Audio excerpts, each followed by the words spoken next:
iniciamos nosso programa Navegando pela Bíblia, um programa de estudos e entendimento da leitura bíblica baseado na Bíblia em espanhol da Liga Bíblica Internacional, antiga versão de Casiodoro de Reina e revisado por Cipriano Valera com referências. Você também pode assistir a esse programa em diariodeummissionario.iolasite.com e também no blog navegandopelabiblia.blogspot.com. Tendo qualquer dúvida, nos escreva tvmissões@gmail.com. Locução, radialista e jornalista José Eduardo. Produção, Comunicadores Sem Fronteiras Brasil. Seja bem-vindo a bordo e vamos começar nossa navegação.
Olá, paz do Senhor, e vamos continuar estudando, navegando pela Bíblia. Agora em Apocalipse capítulo 7 ao 22, até o final, fechando ao livro de Apocalipse. O tema principal: o uso dos símbolos do Apocalipse. Por que há tantas teorias para explicar Apocalipse? Ao ler Apocalipse, as confusões surgem com os leitores tendem a fixar desordenadamente nos detalhes, possivelmente porque João fez tanto uso dos símbolos para expressar o significado deste livro. Seres cobertos de olhos e com chifres, águias sobrevoando no céu, montanhas derretidas que se jogam ao mar. Nas mesmas riquezas dessas imagens, parece abrir-lhe a porta para todos os frenéticos intentos de explicar cada palavra. João interpreta destes símbolos. As 7 estrelas são os anjos das 7 igrejas, capítulo 1, verso 20, e dá sólidas pistas sobre o significado dos outros, como o caso de 4 cavalos do capítulo 6. Porém, muitas perguntas ficam sem resposta. Por exemplo, as principais visões descrevem períodos consecutivos da história ou pré-anunciam os mesmos acontecimentos de diferentes ângulos? Concentre-se no quadro mais amplo. Os artistas têm descoberto que os símbolos têm um poder de comunicação especial. Quando Picasso, seu grande quadro Guernica, quis expressar o que havia sucedido em 28 de abril de 1937 na Espanha, açoitado pela guerra, criou uma obra de arte, não uma representação do tipo fotográfico. O quadro transmite a tragédia do bombardeio da cidade vasca de Guernica, porém o fez de forma simbólica. Algo assim sucede com Apocalipse. O João descreve de forma poética acontecimentos humanos tão estranhos e cruciais que seriam inexpressíveis com outra linguagem. Se houvesse desenhado, Deus poderia haver revelado um cronograma preciso dos eventos futuros. Porém, Cristo mesmo adverte sobre esse tipo de especulação sobre o futuro. Em consonância com esse enfoque, Apocalipse não se dedica principalmente a estudar acontecimentos futuros, senão que trata de sugerir os significado cósmico que se desenvolve por detrás da história. Os leitores que iniciam uma leitura de Apocalipse devem começar analisando as cenas em sua totalidade e buscar um significado geral. As visões são como parábolas de Jesus. Cada um tem um ponto principal e alguns dos detalhes que zera servem apenas para dramatizar ou para dar-lhes plenitude literária da cena. Ninguém pode encontrar o significado exato que há detrás de cada detalhe das visões de João. Os que buscam explicar cada símbolo demasiado rapidamente correm o grande risco de perder tanto o significado do símbolo como do trama emocional do livro. A busca de um sistema. Apocalipse sempre atrairá aqueles estudiosos que gostam de buscar um significado de cada símbolo. Não se trata de um trabalho fácil. Há quase 300 referências diretas ou indiretas do Antigo Testamento e também um sistema complicado de números simbólicos que tem que interpretar em qualquer explicação. A história tem demonstrado que milhares de estudiosos se têm equivocado. Pessoas de cada geração, principalmente entre os críticos períodos nos anos de 1000 a 1500, durante o século prévio nosso, têm declarado com insistência que o fim do mundo estava por volta da próxima esquina. Hoje em dia, há quem creia que os símbolos do Apocalipse, estátuas que falam, fogo do céu, controle econômico totalitário, mudanças massivas na terra e no mar, se aproximam da forma muito insinuante aos fenômenos do século XX. A devastação maciça da terra, que se profetiza nos capítulos centrais, parecem aterradoramente atuais.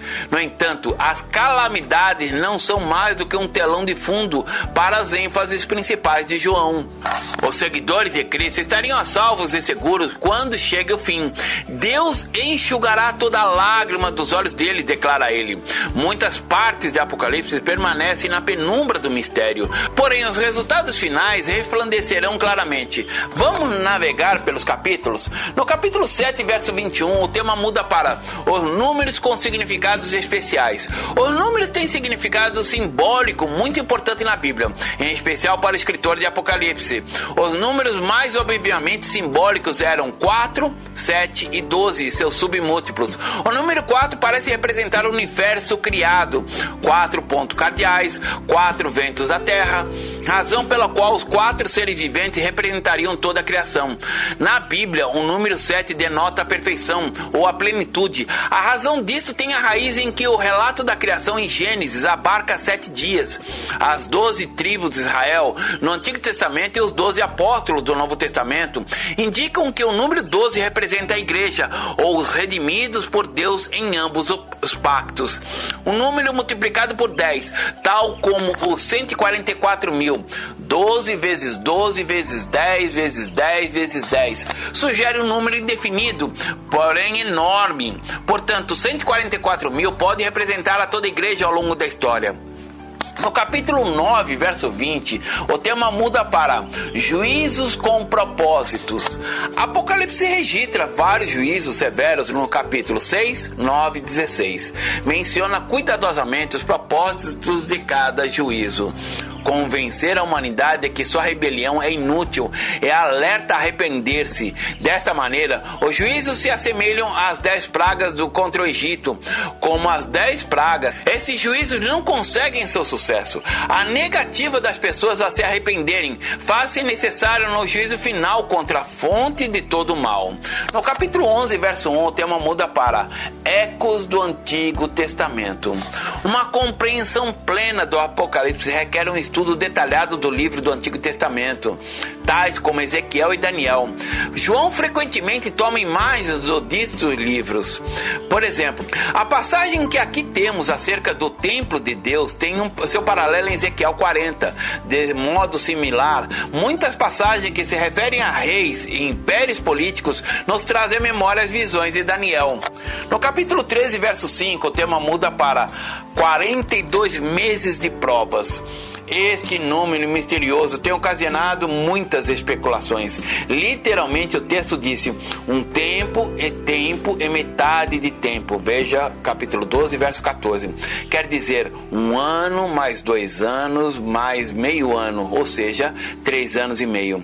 Esse número aparece várias vezes em Apocalipse, porém, poderia por acaso tratar-se simplesmente da metade do número perfeito, 7, representando então a era do novo pacto, o tempo entre a primeira e a segunda vinda de Cristo, ou se refere a meses verdadeiros, um tempo breve, porém intenso, de 3 anos e meio de grandes perseguições contra a igreja? Por ser assim, tomaram lugar esses 42 meses já durante as perseguições romanas contra os cristãos, ou estão todavia no futuro? No capítulo 16, verso 16, o tema muda para a batalha no Armagedon. Armagedon tem sido um lugar de muitas lutas militares da história de Israel. Alguns historiadores estimam que se tenha acontecido ali mais guerras que qualquer outro lugar do mundo. É um marco, símbolo adequado para a luta final entre o bem e o mal. No capítulo 18, verso 2, o tema muda para o que é Babilônia. Muitas pessoas creem que Babilônia era uma palavra-chave que representava Roma, a cidade assentada sobre 7 colinas. Capítulo 17, verso 9. É quase seguro que Apocalipse foi escrito para cristãos que estavam sofrendo grande perseguição por parte de duros imperadores romanos. Os estudiosos que pensam que a Babilônia representa Roma, às vezes tratam de identificar os reis que aqui se menciona com determinados imperadores romanos. Não obstante, nem todos os intérpretes estão de acordo. Alguns sugerem que a Babilônia representa Jerusalém, e ainda outros pensam que não é possível identificar a Babilônia. Estes dizem que ela representa todos os poderosos sistemas mundiais que mataram fiéis cristãos e seduzem as pessoas apartando-as de Deus. Mas além de todas as diferenças, uma coisa é certa: o capítulo 18 revela que a grande inimiga, Babilônia, desaparecerá para sempre. Capítulo 18, verso 21. No capítulo 20, o verso 3, o tema muda para o milênio. Os cristãos têm interpretado o reinado de 1000 anos de que aqui se fala de diversas maneiras. Primeiro, o pós-milenismo crê que a igreja mesma, mediante sua crescente influência, trará finalmente um tempo de paz e prosperidade como preparação para o regresso de Cristo. Este ponto de vista era mais popular no século XIX, época em que as pessoas eram muito mais otimistas sobre o progresso e o futuro. Segundo, o pré-milenismo crê que Cristo regressará à Terra e reinará aqui em pessoa, introduzindo um período de paz. Durante esse período, Satanás será preso, porém organizará uma rebelião final ao fim dos 1000 anos. O amilenismo interpreta essa passagem de uma forma muito menos literal. Alguns amilenistas sustêm que o milênio já tem começado, porém que o reinado de Cristo está tomando lugar nos céus, não na terra. Outros creem que a igreja está estabelecendo o reino de Cristo agora, entre a primeira e a segunda vinda de Cristo. Dado que a Bíblia há pouca informação sobre o milênio, ninguém pode estar completamente seguro. O período mesmo de 1000 anos pode também ser um simbólico, representando um período de tempo extremamente longo. Porém, mais além de todas essas divergências, todas as posições concordam que finalmente este mundo chegará ao seu fim, com o estabelecimento de um reino eterno por parte de Jesus. No capítulo 22, verso 1, o tema muda para Éden recuperado. Nos últimos 2 capítulos de Apocalipse, contém numerosos paralelos com a descrição do Jardim do Éden, nos primeiros 3 capítulos de Gênesis. Apocalipse descreve uma nova criação que exclui todas as coisas que arruinaram o Éden. Não haverá nem noite nem morte. Satanás desaparecerá para sempre e nada impuro entrará na nova cidade. As pessoas andarão novamente com Deus, tais como fizeram Adão e Eva no Éden. Não haverá choro, muito menos dor. Uma vez mais, a raça humana governará a criação, desta vez com livre acesso à árvore da vida. tudo que foi arruinado pela rebelião humana no Éden será arrumado. No Éden, Adão e Eva foram expulsos no jardim. Na nova terra, verão o rosto de Deus. Vamos nos aprofundar. O tema agora é uma olhada na manjedoura, o nascimento desde a perspectiva dos céus. Segundo a interpretação de muitos, o capítulo 12 descreve o dia do nascimento, porém, seu ponto de vista fere radicalmente a dos evangélicos. Apocalipse não fala de pastores, nem de rei enlouquecido, decidido a cometer um infanticídio, nem um estábulo, nem no lugar dele descreve um dragão assassino, atacado em uma luta terrível contra os céus. Seu ataque ao nascer de Cristo desata uma série de sangrentas rebeliões contra as forças do bem.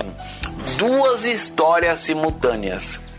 O modo que se vê no nascimento de Cristo em Apocalipse 12 nos permite discernir o padrão usado em todo o livro. João entretém as coisas visíveis com coisas não normalmente visíveis. Na vida diária há duas histórias que desenvolvem de forma paralela e simultânea, uma na terra e outra nos céus. Porém, Apocalipse as vê de forma conjunta. Abre a cortina e nos permite dar uma olhada detrás da manjedoura e captar o impacto cósmico de que sucede na Terra. Cada metro neste planeta está reclamado por Deus e contra-reclamado por Satanás. Nós habitualmente experimentamos os efeitos visíveis e diários dessa luta. Ou percebemos, por exemplo, quando elegemos entre os que sabemos que é mal e o que sabemos que é bom. Porém, enquanto vivemos nossas vidas na Terra, o universo sobrenaturalmente está em guerra.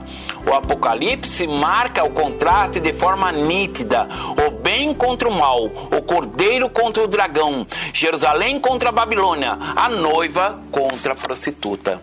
Tem Deus o controle da história? Às vezes as batalhas que se desenvolvem nos céus chegam ao ponto de uma violência específica na terra, como sucedeu quando Jesus veio. A Apocalipse foi escrito em primeiro ponto para ser lido por pessoas que enfrentavam uma perseguição extremamente violenta por parte do Império Romano. Apocalipse estabelece que neste planeta se está acontecendo uma guerra entre o bem e o mal, uma guerra que é mais reflexo de uma luta ainda maior liberada em todo o universo. Porém, mais além de toda aparência, Deus mantém um controle firme sobre o timão da história. Para os cristãos do primeiro século, Roma era uma arqui-inimiga. Por isso, encontramos alusões a dito império nesses capítulos. João afirma que Jesus Cristo, e não o imperador, é quem determina o fluxo da história. Os acontecimentos se movem até a culminação. A história tem significado. Ao fim de tudo, até os despótatas da história terminaram cumprindo o plano de Deus mesmo que lhes havia traçado. Pôncio Pilato e seus soldados romanos ilustram isso de uma forma bem evidente.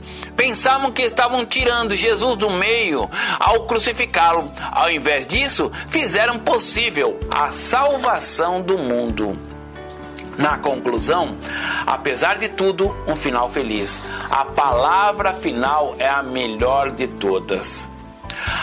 O percebemos em certos raros momentos. Vemos o bem, a beleza dos novos conselhos, as flores, os raios de sol e ainda a chuva. Este mundo pode estar cheio de contaminação, guerra, crime e ódio. Porém, dentro de nós, de todos nós, há remanescentes de que nos recordam o que o mundo poderia ter sido, ou o que o mundo poderia chegar a ser.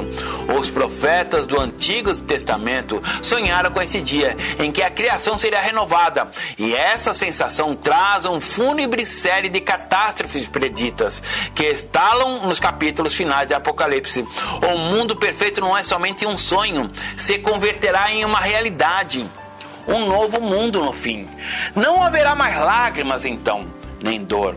Os animais selvagens se ajuntaram ao invés de se matar, uma vez que mais a criação funcionará como Deus sempre quis que funcionasse. A paz reinará não somente entre Deus e as pessoas, senão também entre Ele e toda a criação. O reino saudará a luz, a cidade de Deus abrirá as portas de par em par. Apocalipse conclui em um tom de grande triunfo. Apesar de todas as más notícias pré-anunciadas no livro, finalmente surgirão boas notícias, boas novas espetaculares. Para os que creem, Apocalipse se converterá não em um livro de temor, senão de um livro de esperança. Deus vencerá.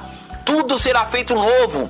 A Bíblia começou, além de Gênesis, com uma derrota trágica. A humanidade, feita à imagem de Deus, se rebelou. E agora termina com uma reunião com as bodas, disse Apocalipse. Apesar de tudo, o final é feliz. Vamos ao estudo e depois nós voltamos às perguntas. Seguindo a leitura de Apocalipse, vemos aqui no capítulo 8 a abertura do sétimo selo, os 7 anjos com as 7 trombetas. Depois vem a 5ª trombeta, vem seguindo as 2 testemunhas, a mulher e o dragão, o cordeiro e seus redimidos no monte Sião, a besta que subiu do mar, e várias outras passagens. A queda da Babilônia, lamentações sobre a terra, a queda da Babilônia novamente, visões de Cristo sobre a besta e sobre o novo reino, Satanás é amarrado por 1000 anos, o novo céu e a nova terra, as demonstrações finais, e vemos tudo isso. Então, nós vamos aqui a uma interpretação, nós vamos aqui a uma reflexão. Quero recordar a você que o estudo foi falado exatamente isso, devemos tomar cuidado quanto à interpretação. Há muitos pontos, ou até hoje todos os estudiosos, todas as pessoas que tentaram trazer o estudo sobre o Apocalipse, quebraram, erraram, porque tentam dar definições àquilo que não tem definição. Nós devemos tomar cuidado que o livro do Apocalipse, novamente eu repito, ele foi escrito para cristãos perseguidos, para os cristãos que estavam sofrendo perseguição do Império Romano, estavam sendo mortos por servir a Cristo, e ele até hoje é um livro de esperança. Nós vemos aqui que Deus, na parte final do Apocalipse, ele vence a Satanás, ele tem o reinado de 1000 anos, e aí tem muitas seitas que trazem isso, inclusive os 144.000, existem seitas que levam isso, que vão ser os salvos, coisas loucas, transloucadas, coisas que não está explicado, não está falado dessa forma. E existem outras especulações se fosse a verdade. Então devemos tomar cuidado quanto à interpretação, para não levarmos a caminhar em seitas em direção contra Deus. Se Deus permite para você interpretar, fique para você, mas não coloque isso como doutrina, não coloque isso como lema, como uma revelação firme, aberta, somente dada por você e que você vai falar ao mundo. O que Jesus mandou falar ao mundo é sobre a salvação e de pregar o evangelho a toda criatura. Isso foi uma ordenança. Agora, dizer que você teve uma revelação do Apocalipse, você teve uma revelação diferente e você vai levar a igreja a outro caminho, não faça isso. Aconselho você não fazer isso, porque vai ser pesado. Vai ser cobrado sobre você um mau caminho que você vai levar. Então você tem que tomar cuidado para não cair nesses enlaces, nesses embates de Satanás.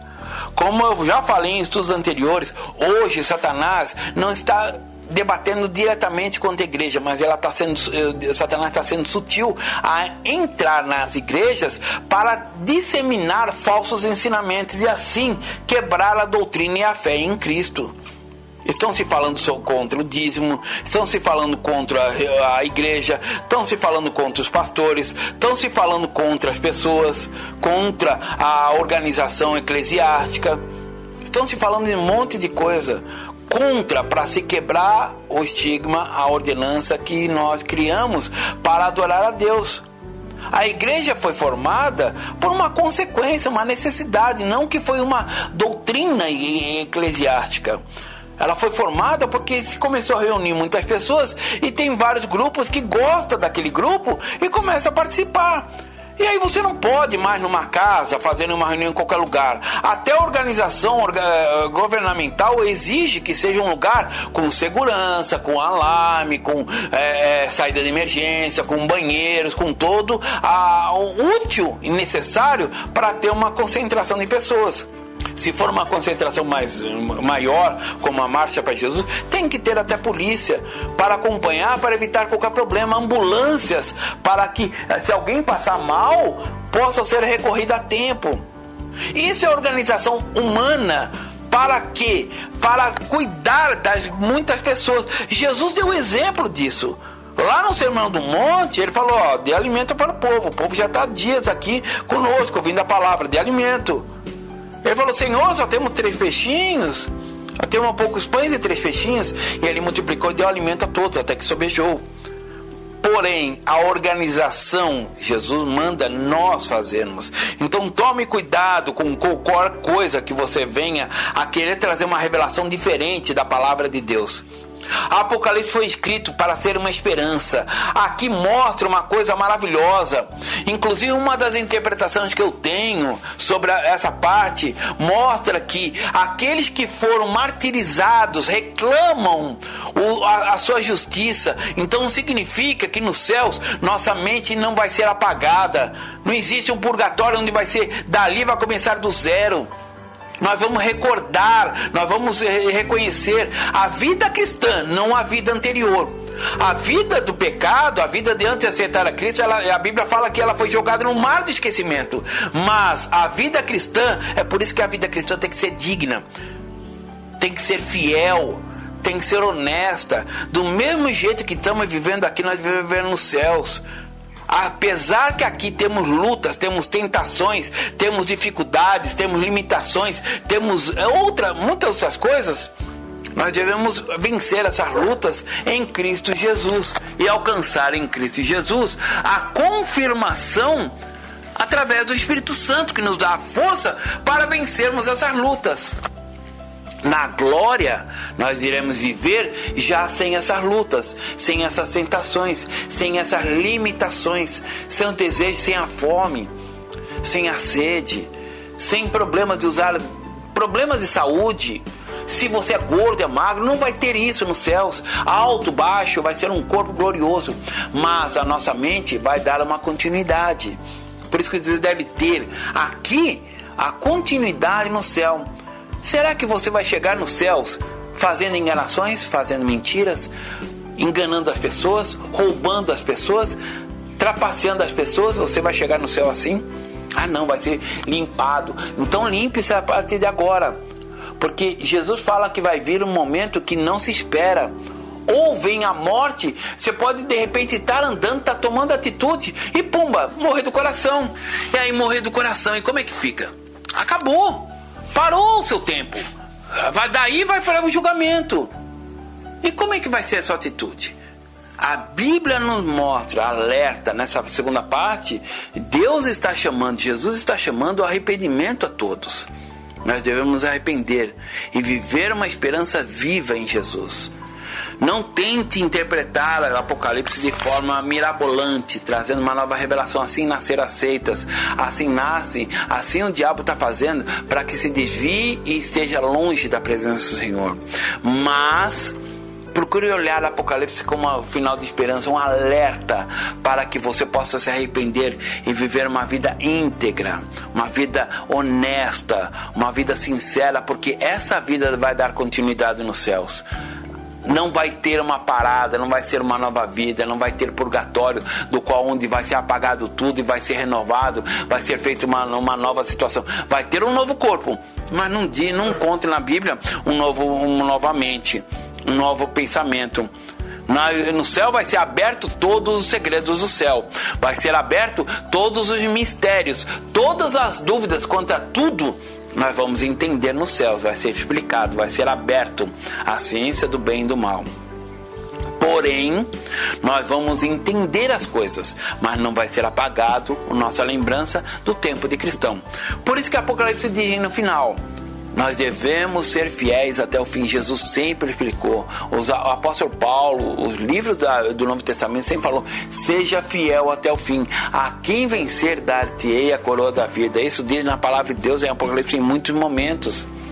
E devemos ser um alerta para nós estarmos atentos quanto à vinda de Cristo. Não tente revelar coisas que não existem, não tente buscar interpretação, mas veja Apocalipse, que é um livro de esperança, um livro, a vitória do bem. A vitória do bem sobre o mal. Então, preste atenção para que essa esperança mantenha-se viva em seu coração. Saiba como será viver lá na glória. Apocalipse explica isso. Procure entender como vai ser seu momento diante de Deus. Não terá mais choro, não terá mais dor, não terá mais sofrimento. Todas as nossas vidas serão transformadas para a vida gloriosa em Cristo Jesus. Porém diz a vida e não a mente. Cuidado para o que você está pensando. Cuidado para os seus desejos. Cuidado para as suas vontades. Cuidado para os negócios que você está tramando. As coisas que você está realizando. Se faz mal a alguém, se engana alguém, ou se faz com que as pessoas sejam enganadas, sejam ludibriadas por você, pare de fazer. O Apocalipse alerta para que você possa se converter, porque no céu não entra pecado, não entra enganador, não entra mentiroso, não entra pessoas que fazem mal aos outros, porque no céu não vai ter essas vantagens, não vai ter mais nada disso. Porém, como que você vai chegar na glória com uma mente não refinada? Nesse tempo de vida cristã, é um momento de refinação, ou seja, de preparação para a glória. Não é um momento somente para viver as bênçãos de Deus, mas viver essas bênçãos para continuar na glória. Ou se acha que os seus negócios, ou se acha que o teu dinheiro, ou se acha que as suas lutas, ou se acha que as suas conquistas aqui nessa terra vão ser levadas na glória? Não vai levar nada. Você vai ter que se apresentar diante de Deus de uma forma pura, aquilo que você tem, aquela mente que você tem. E qual a posição que você está vivendo? Qual a posição, qual a mente que você está tendo diante de Cristo? Se Deus visitasse você agora, como é que Ele encontraria? Como Ele encontraria os seus atos, suas atitudes, suas ações, seus negócios? Como seria? Teria que você esconder de alguma coisa? Teria que não mostrar porque é vergonhoso? Ou suas ações e atitudes escondidas, você acha que vai ficar escondida? Você acha que esconde alguma coisa de Deus? A Apocalipse mostra exatamente isso, que devemos nos converter para nos estar diante de Deus de uma forma singela, pura, purificada, para que a bênção de Deus nós possamos viver. Lembre-se, a continuidade da vida cristã será a continuidade nos céus. Então sua atitude demonstrar e direcionar se você vai morar no céu ou não. Tome cuidado, porque muitas atitudes vão fazer com que você impeça de você entrar na glória. Cuidado contra isso. Cuidado contra atitudes que você está fazendo aqui que vão impedir você. Ah não, porque Deus perdoa. Sim, Deus perdoa. Jesus perdoa realmente, é o sangue de Cristo. É o sangue de Cristo. Deus já condenou, não tem meio termo. Deus já condenou o homem. Nós todos somos condenados pelo pecado original de Adão. E nós só vamos entrar na glória através de Cristo Jesus, através do sangue de Cristo Jesus. Porém, Jesus mesmo falou que devemos ser purificados, santificados nessa vida. Estarmos em santificação não é somente separação, mas é vivermos no mundo de pecado sem se sujar com esse mundo. Não é você parar de trabalhar, não é você parar de gerar negócio, não é você parar de ter empresa, de ter dinheiro, não. É fazer do que você tem uma bênção, instrumento para outras pessoas. A quanto que você está se envolvendo? A quanto que você está sendo usado para Deus abençoar outras pessoas? Ou você acha que Deus está te dando bens, está te dando condições, simplesmente para você se tornar um gordo, um abastardo? E aí Jesus usa uma parábola e fala: louco, hoje te pede em tua alma, que fará, que se apresentará? Mas Ele está te dando as bênçãos, a prosperidade para que você abençoe outros. O campo missionário está sendo necessário, a pregação da palavra é necessária no mundo. E o que você está fazendo em favor do campo missionário? Somente orando? Ah, mas eu consigo trocar o carro todo ano. Eu tenho bens, eu tenho comida à vontade, almoço em restaurante todos os dias, porque eu tenho condição de comer em bons restaurantes. Bênção para você para que você abençoe outras pessoas, o missionário no campo. Aqueles que estão pagando um preço para poder falar do amor do Senhor a outras nações, para que alcance a salvação que você alcançou. O que você está fazendo? Tem o hino da harpa que diz: posso, tendo as mãos vazias, o Senhor me apresentar. Quantas vidas poderia o Senhor apresentar? O que você vai apresentar a Deus? E a Apocalipse chama a atenção para nós sobre essa problemática. Apocalipse não é um livro para que possamos ter revelações diferentes. É para mostrar um livro de esperança e que nós vamos viver na glória. Existem muitas interpretações, mas devemos tomar cuidado, sabendo que esse livro foi escrito para os cristãos perseguidos e para o dia de hoje levantar uma esperança, manter a esperança e a fé em Cristo Jesus, porque nós iremos receber nosso galardão no céu. Eu espero que você possa ser desperto quanto a essas situações, quanto a esse detalhe de você estar sendo fiel até o fim na presença do Senhor. Que Deus te abençoe, que Deus te dê graça, Deus te dê a bênção dele para que você possa ser despertado e não ser encontrado em falta diante de Deus. Existe a palavra de Deus, não fuja, continue estudando a palavra de Deus, continue revendo esses estudos e comece a modificar sua vida a partir desse momento, se você já não fez, melhorando até o ponto que nos encontraremos na glória, e ali sim regozijaremos eternamente. Que o Senhor te abençoe, que Deus te abençoe poderosamente, em nome de Jesus. Vamos às duas perguntas finais? Vamos lá, a primeira pergunta: dos perigos potenciais na leitura do Apocalipse são evitar completamente sua leitura ou deixá-lo aprofundar os detalhes. Qual o perigo de você deve ter? Evitar completamente a leitura ou deixar aprofundar nos detalhes? O que você acha? Qual perigo lhe é mais conhecido? Por que necessitamos da mensagem do Apocalipse nos dias de hoje? Isso fica uma pergunta, eu já falei sobre isso. A segunda questão é: segundo Apocalipse, os sucessos que parecem serem trágicos podem produzir um grande bem. Você tem experimentado isso em sua própria vida? E a terceira: se você pudesse desenhar um mundo perfeito, como seria? Essas são as três perguntas que você encontra nos nossos estudos, e é um momento para você refletir e responder para si próprio. Que Deus te abençoe até a continuação dos nossos estudos. A paz do Senhor.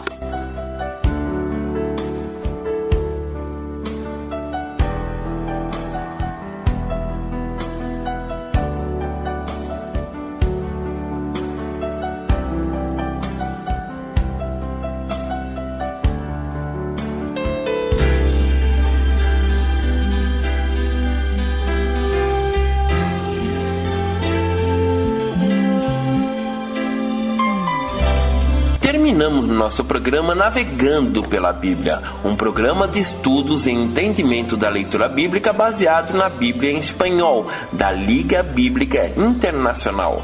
Antiga versão de Casiodoro de Reina e revisado por Cipriano Valera com referências. Você também pode assistir a esse programa em diariodeummissionario.iolasite.com e também no blog navegandopelabiblia.blogspot.com. Tendo qualquer dúvida, nos escreva tvmissões@gmail.com. Locução, radialista e jornalista José Eduardo. Produção, Comunicadores Sem Fronteiras Brasil. Até o nosso próximo programa.